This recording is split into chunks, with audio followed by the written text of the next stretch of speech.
Riding to Washington by Gwenyth Swain, illustrated by David Geister. This is a 3.8 accelerated reading level book. This is such a neat new way of hearing about the Dr. Martin Luther King's I Have a Dream speech, as told from the view of people who went to listen. I know why they're putting me on that bus to Washington. It's 'cause I get in trouble. Trouble with a capital T. Mama always says.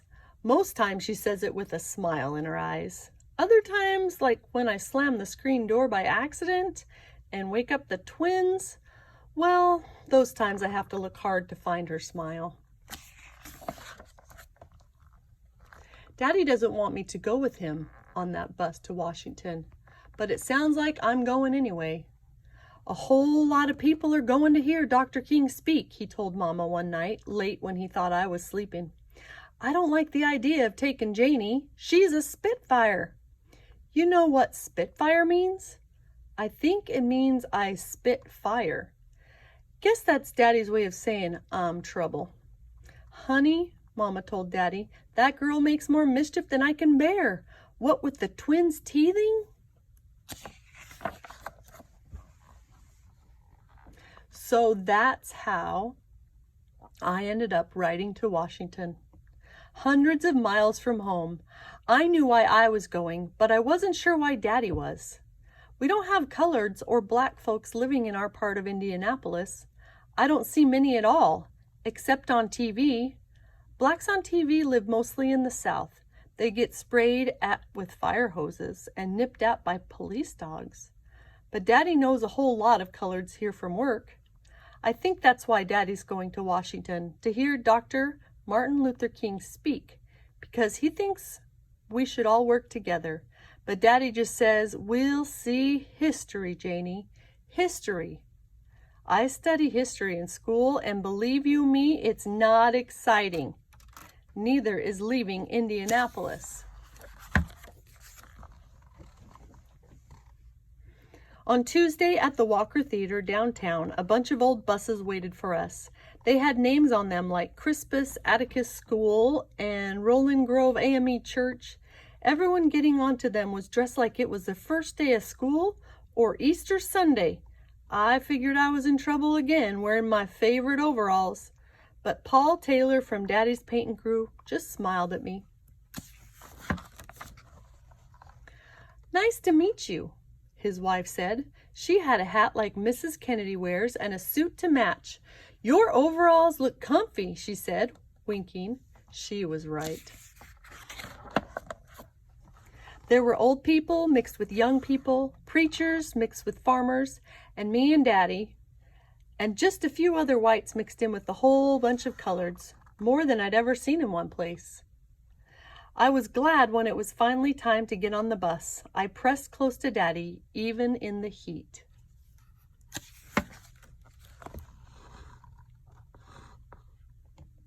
We all brought picnic lunches, but by nighttime, we were hungry again.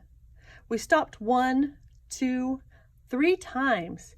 Each time Paul Taylor and the driver went inside a restaurant, and each time they came back shaking their heads. No service for mixed crowds, Paul exclaimed. Why can't we go in? I whispered to Daddy. You and I aren't mixed. Would you want to eat where others can't? I was so hungry I'd have eaten almost anything, almost anywhere.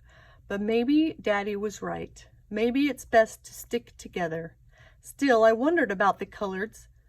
They didn't act like troublemakers, and I know a lot about troublemaking. To keep our minds off of the food, Paul Taylor started singing. I stumbled and fumbled over the words. Everyone else seemed to know.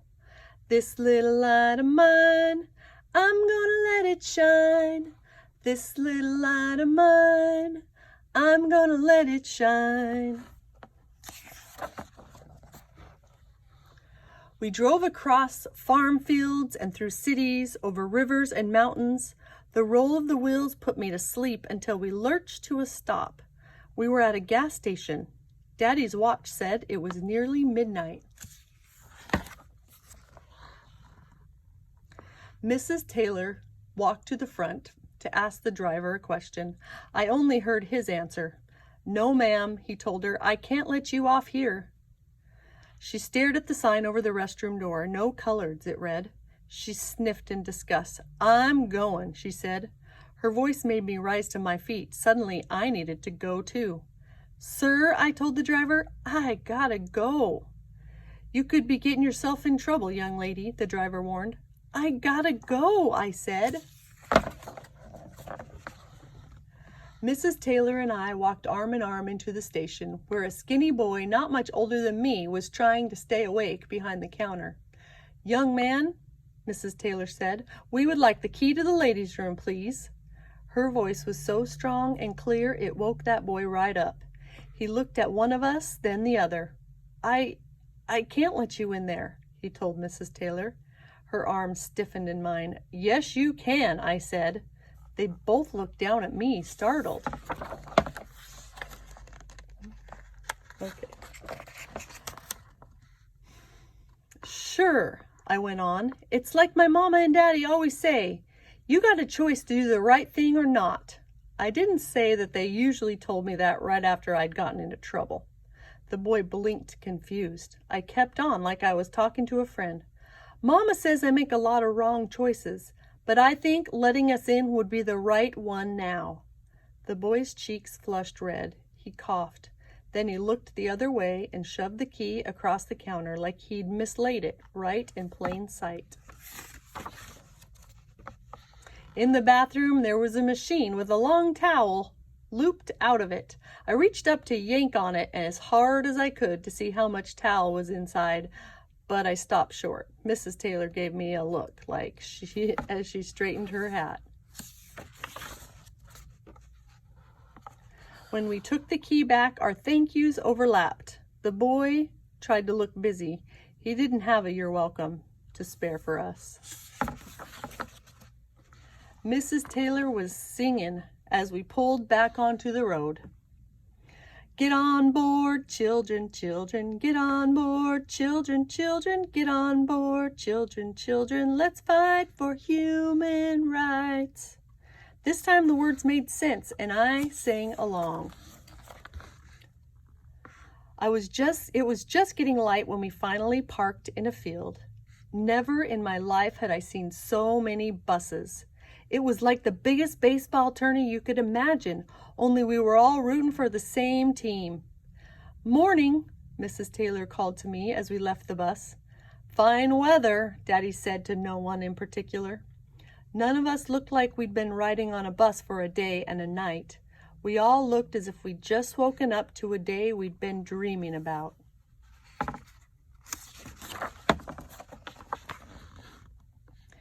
Later, when Dr. King was speaking, we all stood together in a group. We were miles away from the podium, but would you believe it? I was sure he was looking right at me.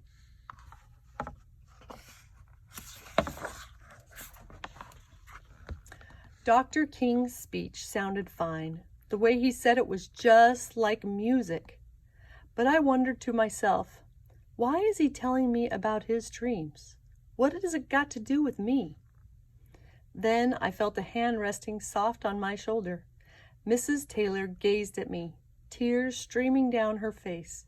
And that's when I knew it, that the dream belonged not just to Dr. King and Mrs. Taylor and her husband, but to me and Daddy, and maybe even to that boy at the gas station too.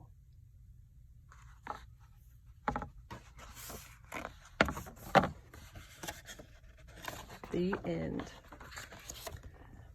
This is an author's note, so it will not be on the test, but I thought it was really neat to hear the history. This author wrote the book like she was there, but she was actually too young to go. It says, the buses began arriving just after daybreak on August 28th, 1963. They parked in long lines, bumper nudging bumper, windows cracked open to let in a breeze. It was going to be a hot, muggy day. The thousands of people who got off the buses weren't too concerned about the heat.